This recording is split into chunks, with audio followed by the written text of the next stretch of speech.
Yes, this is your five sense. These are your five sense organs. These senses आपको ये external भी होते हैं. एक्सटर्नल मतलब जो बाहर से आपको दिखाई देते हैं.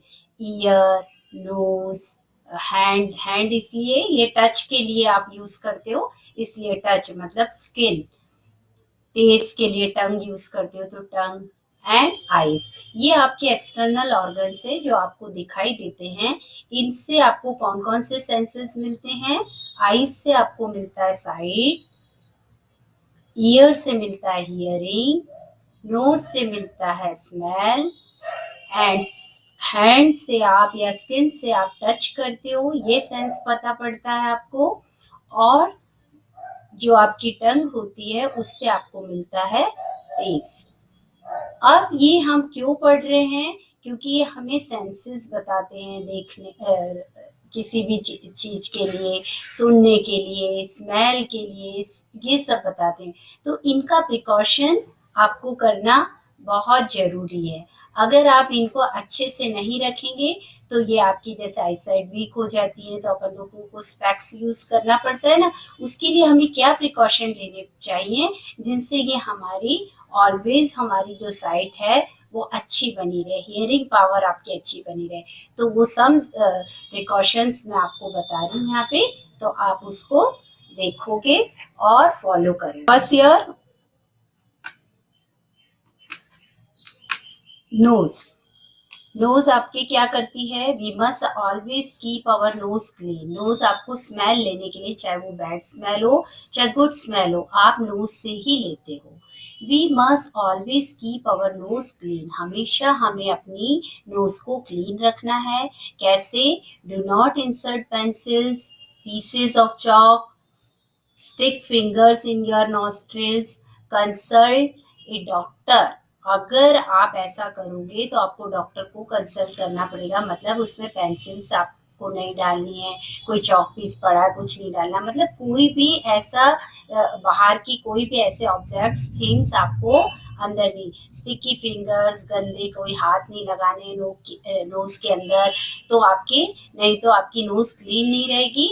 और आपको अगर ऐसे पीसेस या कुछ भी अंदर फंस जाता है या चला जाता है, then you consult a doctor. A small pebbles और थिंग्स एंटर योर नॉस्ट्रिल्स. अगर आपकी छोटा सा भी छोटा कोई स्टोन या पेबल्स या कोई भी थिंग चली गई है तो उसके लिए आपको, क्योंकि ये ब्रीथिंग में भी हेल्प करती है, स्मेल लेते हो आप इससे, तो ये बहुत डिफिकल्ट हो जाएगा आपको ब्रीथिंग करने के लिए. तो आपको सबसे पहले किससे कंसल्ट करना चाहिए? डॉक्टर से.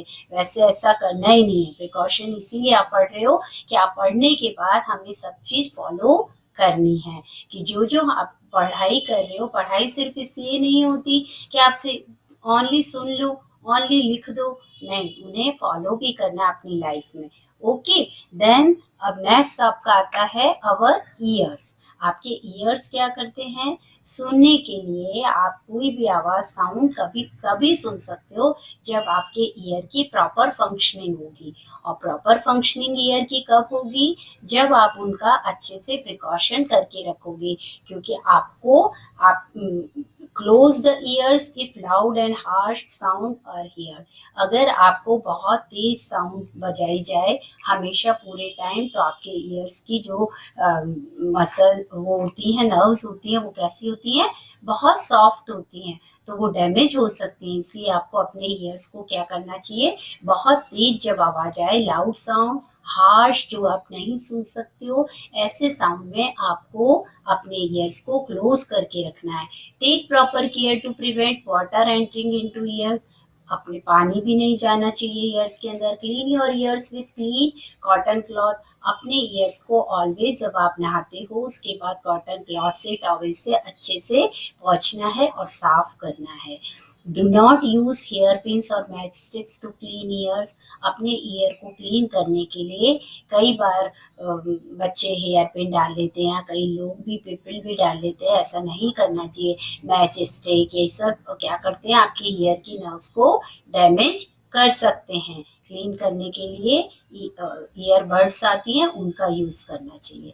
If there is pain in your ears और any problem you must consult a doctor immediately. अगर आपके ईयर्स में कभी भी प्रॉब्लम हो, पेन हो, तो आपको अपने आप ही उसका इलाज नहीं करना है, आपको डॉक्टर को कंसल्ट करना है, क्योंकि ये बहुत ही आपका सोफिस्टिकेटेड कैसा पार्ट होता है, बहुत ही सॉफ्ट पार्ट होता है, इसमें अपने आप ही अपनी आप कुछ नहीं करना चाहिए। Do not use castor oil और other oils for the ear. कई बार हमें ऐसा लगता है दर्द हो रहा है, हम ऑयल वगैरह डाल लेते हैं, नहीं, तो ऐसा नहीं करना चाहिए, क्योंकि उसकी फंक्शनिंग हो सकता है कभी डैमेज हो जाए, हो सकता है कुछ और प्रॉब्लम हो, इसलिए हमें पहले first you consult your doctor immediately. Okay, then we learn our eyes. Eyes भी आपकी बहुत इंपॉर्टेंट पार्ट होती है, ये सेंस ऑर्गन्स आप पढ़ रहे हैं उनमें eyes always read in sufficient light. उनको प्रॉपर केयर करने के लिए आपको लाइट ऐसी होनी चाहिए, सफिशिएंट। सफिशिएंट मतलब आप अच्छे से कोई भी बुक को रीड कर सकते हो, कोई भी चीज को पढ़ सकते हो, लिख सकते हो, ऐसी लाइट होनी चाहिए। ऐसा नहीं बहुत डिम लाइट होगी, उसमें अगर आप करोगे तो आपकी आंखों की नर्व्स पर क्या होगा, जोर पड़ेगा, और आगे पीछे उसमें क्या होने लग जाएंगी, वो उस आई साइट में फर्क आने लग जाएगा आपकी। While reading distance between book and eyes 30 centimetre.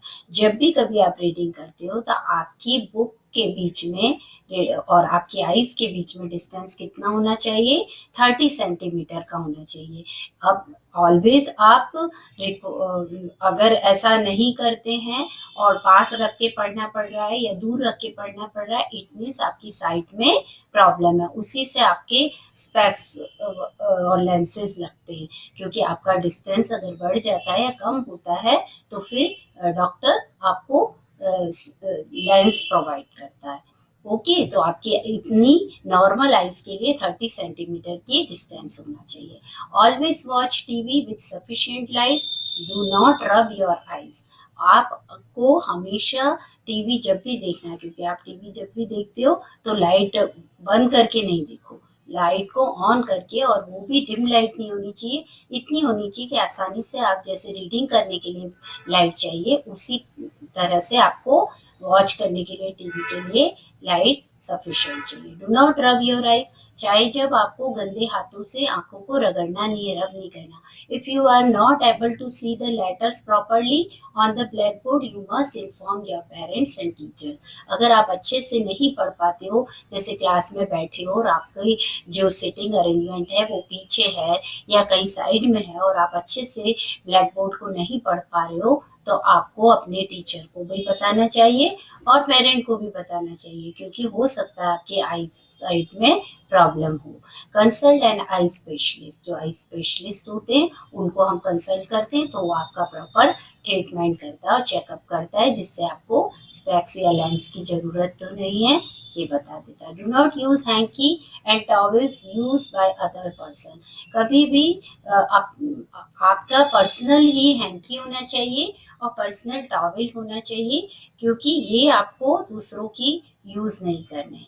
वैसे आपको कोविड ने सब सिखा दिया है कि आपको हर चीज अपनी हाथ धोकर हाथ धोते रहना है, wash your hands properly, clean, safety, mask का यूज, ये सब आपको बताया हुआ है। तो उसी तरीके से आपको अगर अच्छे से अपनी आइज को रखना है तो उसके लिए आपको, क्योंकि हो सकता है अगर जो पर्सन है उसकी इन्फेक्शन हो तो बहुत जल्दी हमारी आंखों को भी इन्फेक्टेड आंखें भी हो सकती हैं, इसलिए अपना पर्सनल हैंकी टॉवेल यूज करना चाहिए।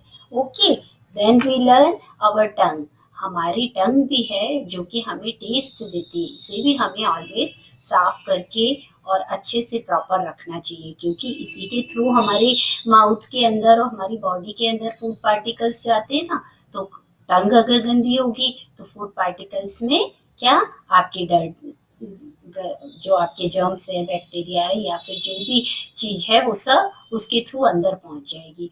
उसके बाद we should brush our teeth and also clean the tongue daily in the morning. जब आप ब्रश करते हो, टीथ साफ करते हो, तभी आपको अपनी टंग को भी क्लीन करना है।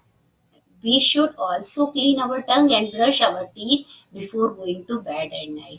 जैसे आप रात को और सुबह मॉर्निंग एंड नाइट आप बिफोर गोइंग टू बेड और अर्ली जब आप उठते हो तब आप ब्रश करते हो, ऐसे आपको आपकी टंग को भी क्लीन करना है.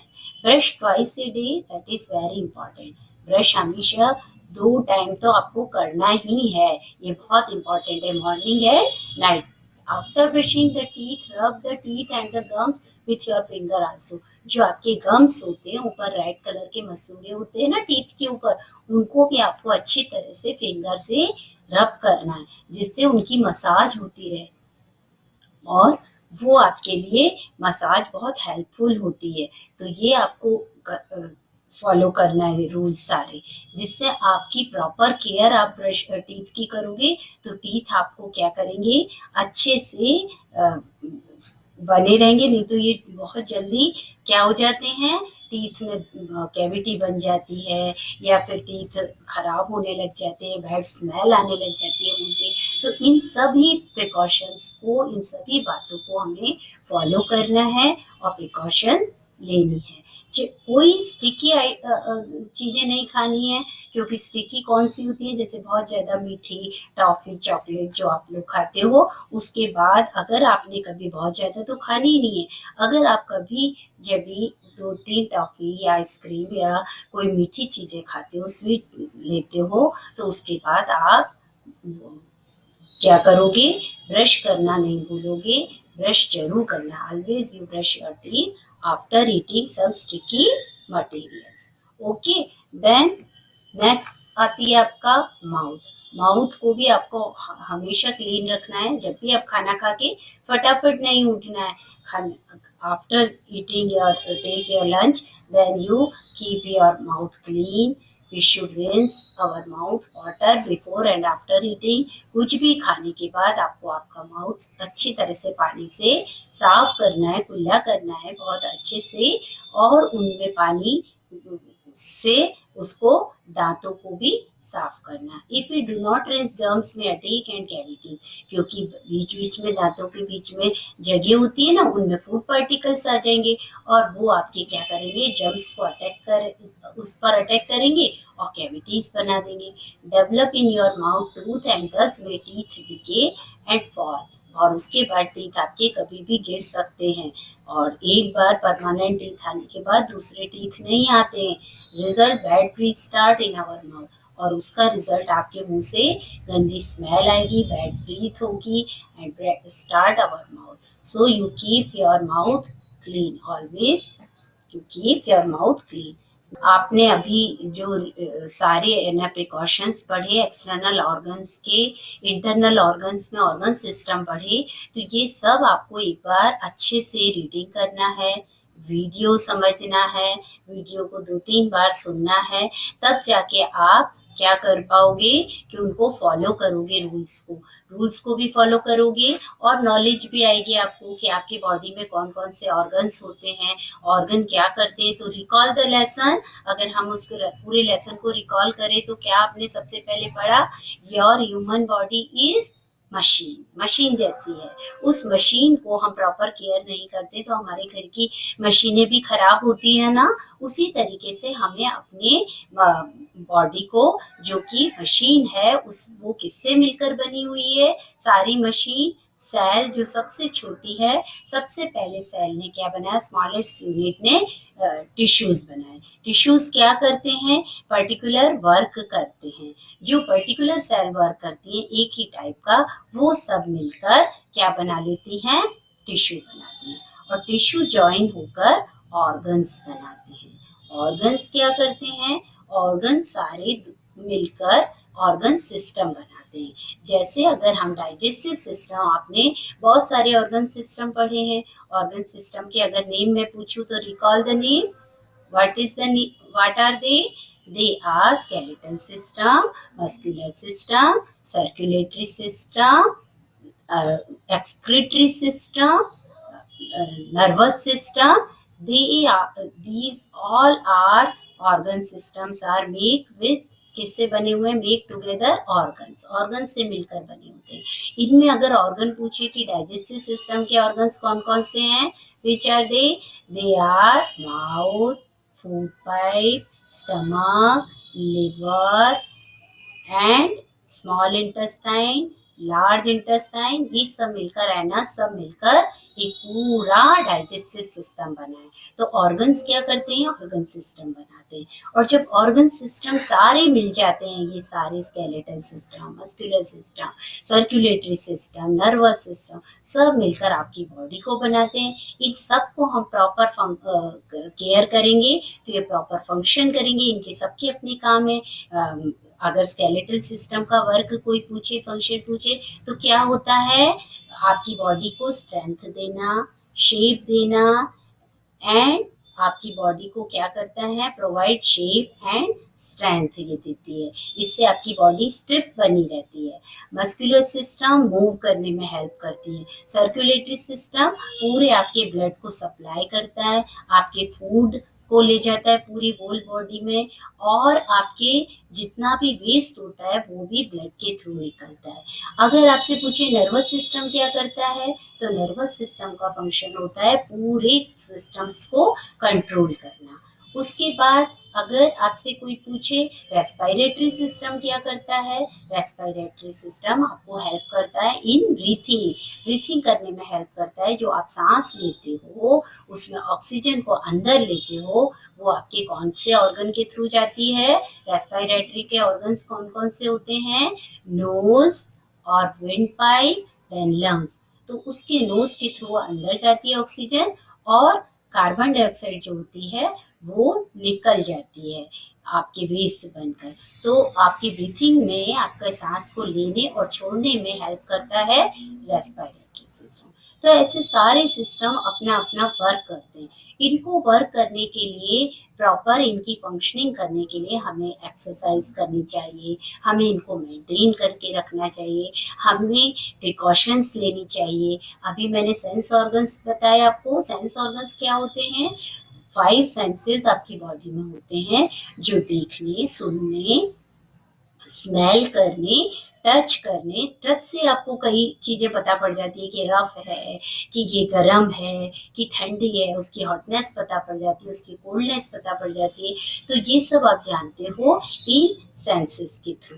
तो इन सेंसेस को भी आपको प्रिकॉशन लेते रहना है और इनको अच्छे से संभाल के रखना है, तो आपकी बॉडी अच्छे से वर्क करेगी। Okay, thank you.